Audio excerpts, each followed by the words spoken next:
इस लड़के का नाम बेंजामिन है, जिसे आमतौर पर बेन कहा जाता है। बेन इस दुनिया का सबसे अनलकी आदमी था और वह बेरोजगार भी था और उसे अपनी गर्लफ्रेंड का फ्लैट छोड़ना पड़ा क्योंकि उसकी गर्लफ्रेंड का एक नया बॉयफ्रेंड था जो बेन से कहीं ज़्यादा बेहतर था। क्योंकि उसकी गर्लफ्रेंड बेन के साथ रहकर थक गई थी, बेन ने हेल्प मांगने के लिए अपने दोस्त माइल्स से कांटेक्ट करने की कोशिश की, लेकिन क्योंकि बेन पर अभी भी माइल्स का कर्ज था इसलिए उसने बेन की हेल्प करने से इनकार कर दिया। इसके बाद बेन का बैग चोरी हो गया, इसलिए उसके पास केवल उसका पुराना सेल फोन के अलावा कुछ नहीं बचा। जबकि वह निराश हो गया था, इत्तेफाक से उसके दोस्त ने उसे नौकरी देने के लिए बुलाया, लेकिन अनलकी बेन की फिर से जेब कट गई, यहाँ तक कि उसके वॉलेट में कोई पैसे नहीं थे। फिर भी बेन जल्दी से अपने दोस्त से मिलने चला गया जिसने उसे नौकरी देने का वादा किया था। बेन के दोस्त ने उसे नौकरी के बारे में बहुत सारी जानकारी दी, जो एक सड़क के जोकर की नौकरी थी और फिर बाद में प्रॉफिट के शेयर को आधे आधे हिस्सों में बांटा जाएगा। पहले तो बेन ने मना कर दिया, लेकिन उसके पास कोई और चॉइस नहीं था, इसलिए चाहे उसे यह पसंद हो या ना हो, बेन सड़क पर जोकर के रूप में काम करने को तैयार था। बेन ने सोचा कि प्रॉफिट के शेयर को आधे आधे हिस्सों में बांटा जाएगा, लेकिन उसे बहुत हैरानी हुआ कि उसके दोस्त ने बेन की दिन भर की मेहनत का लगभग सारा पैसा लेके चला गया। बेन एक होमलेस आदमी की तरह इधर उधर घूम रहा था और जिसे यह समझ नहीं आ रहा था कि उसे कहाँ सोना चाहिए, और वह दुखी होकर अपने भाग्य के बारे में सोच रहा था कि तभी अचानक बेन के पास दो आदमी आया और उन्होंने बेन को बहुत बेरहमी से पीटा, जिसके कारण बेन बेहोश हो गया। अगली सुबह बेन को एक होमलेस आदमी ने जगाया। जब बेन जाग गया तो उस आदमी ने बेन को पीने के लिए पानी दिया।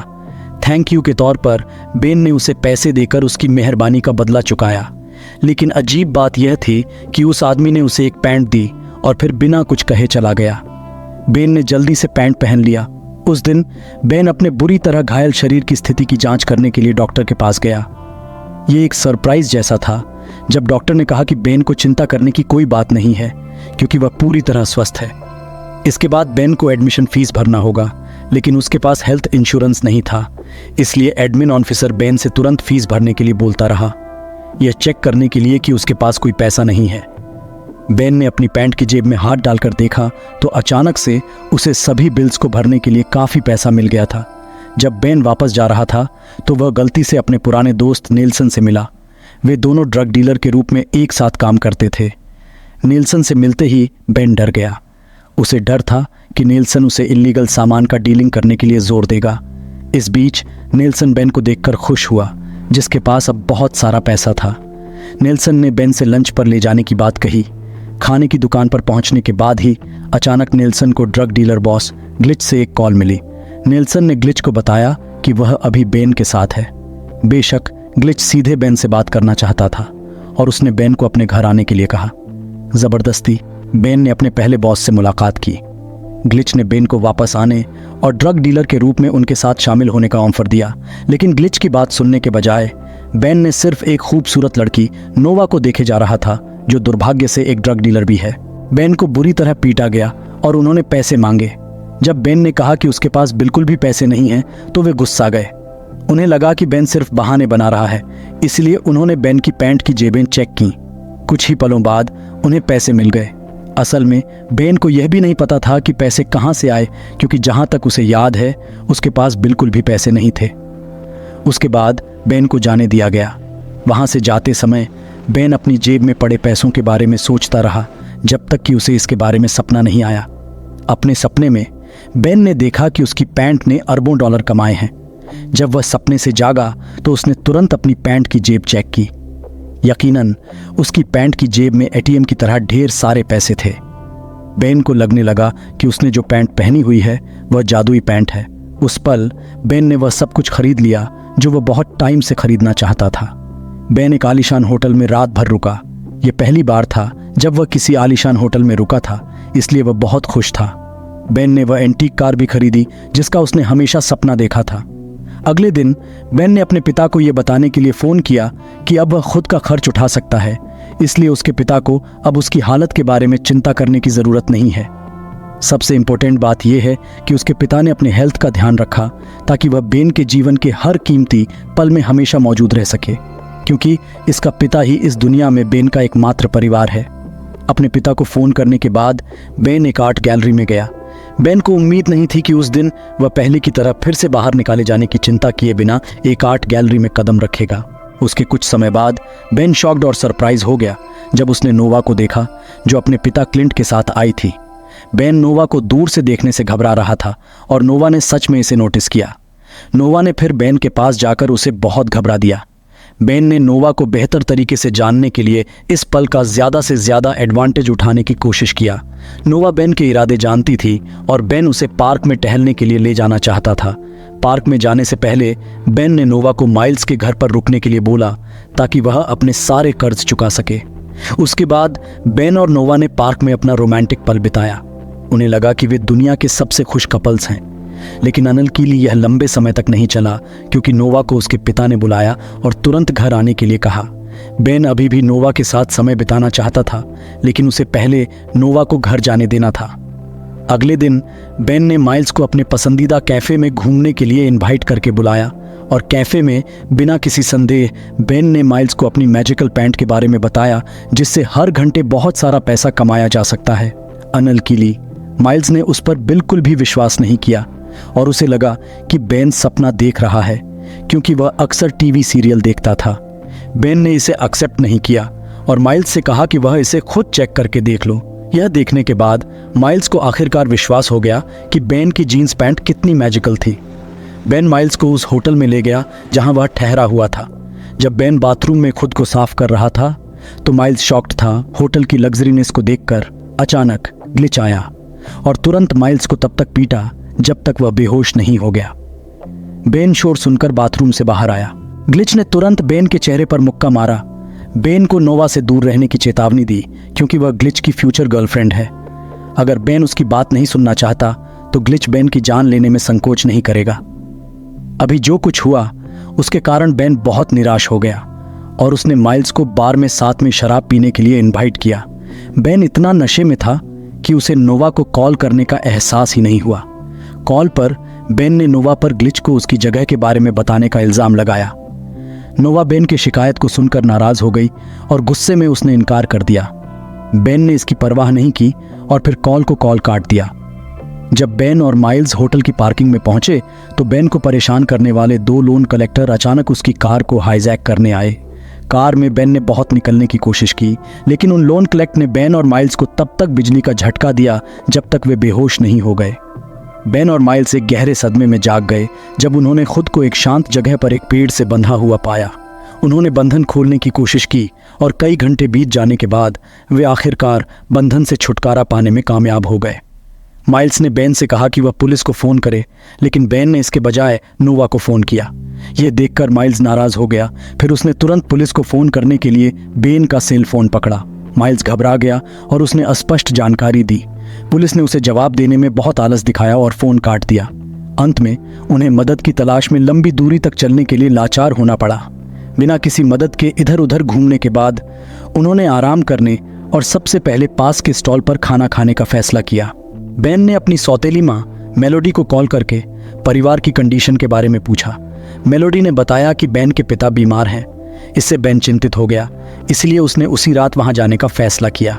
लकीली वहां एक ट्रक था जो बेन को उसके घर ले जाने के लिए तैयार था। जब वह घर पहुंचा तो बेन ने माइल्स और मेलोडी से कहा कि वे उसे उसके पिता के साथ अकेला छोड़ दें। उस समय बेन को अपने पिता की हालत देखकर दुख हुआ, खासकर जब उसने सुना कि उसके पिता के पास जीने के लिए बस कुछ महीने ही बचे हैं। बेन अभी भी अपनी मां को खोने से दुखी था, इसलिए वह इससे भी बड़ी क्षति का सामना करने में असमर्थ महसूस कर रहा था। बेन चिंता और चिंता के डर से भरा हुआ था जिसे वह टाल नहीं सकता था। अगले दिन बेन और माइल्स उस होटल से चले गए जहां वे रह रहे थे, क्योंकि यह अब सुरक्षित नहीं था। बेन ने माइल्स के घर पर अस्थायी रूप से रहने का फैसला किया, लेकिन जब उन्होंने नोवा को घर के सामने इंतजार करते देखा तो वे चौंक गए।